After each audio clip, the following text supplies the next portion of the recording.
Why are you here today? Well, I was invited, which is always a good reason for going anywhere. No, I'm here because I'm fascinated by the court case that the professors have brought. I also have been feeling for 10 years that it was about time there was a voice in Germany. You know, how can it be that we've got pro-democracy movements springing up in every country across the European Union apart from Germany? So I've always been waiting and hoping and praying that this would start in Germany. And so I saw this as a very good opportunity to come along and to say to people here, look, I know it may seem daunting setting up a new political movement, but hey, if we could manage it in England, you can certainly manage it here. You said that Helmut Kohl is very wrong with this notion that Yes. The European Union and the euro is a question of war and peace?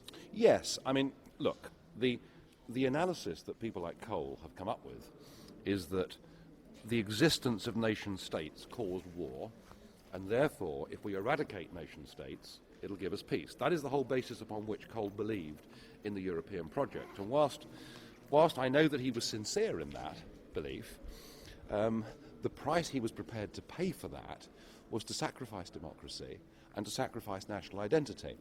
And sometimes in life, you know, the cause and effect of what you do can create something that is the opposite to that which you intended.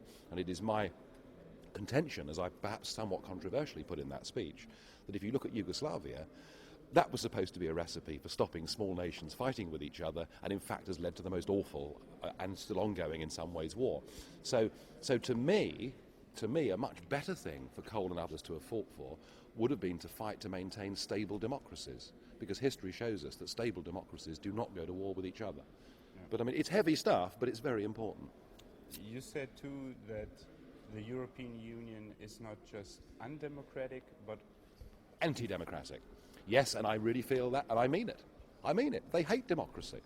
Look, the reason the Constitution was renamed the Lisbon Treaty, when in fact the content was exactly the same as it had been before, was to avoid referendums. yes. But they were perfectly open about that. yeah. I mean, you know, because they'd seen what the French had said, they'd seen what the Dutch had said. You would have said no in Germany, we would have said no in Britain, and they knew it. They knew it. Now, if that isn't anti-democratic behaviour, I don't know what is. Yeah. But hopefully, I make it entertaining as well. Yes. And by making it entertaining, and by using a bit of humour, what I've found is I'm reaching younger people, people who are turned off politics.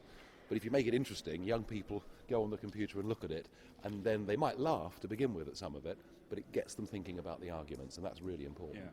And you think that the whole anti-euro movement makes much more inroads? I don't think this has even started yet. I think this meeting that you've got here today is just the beginning of something very big indeed. I think amongst German friends and family that I've got, I've sensed over the last few years that gently simmering beneath the surface has been a feeling that something's not quite right. But we better not say anything because it was a bit embarrassing and it's a bit awkward. And now people are beginning to say things. And I listen really carefully through an interpreter, but I listened really carefully to what Hankel said and to what Schneider said. And I thought, my God, these men have got arguments that if they start to reach, you know, a wider German public, then something very interesting and something quite radical is going to happen. So you are optimistic? Very. Okay. Good Lord. Listen, I helped start UKIP. There were about 15 of us in an upstairs room of a pub, and everybody thought we were wasting our time, and we took it on, as I said, in 2009 to coming second across the whole of the United Kingdom in European elections. I'm a very optimistic man.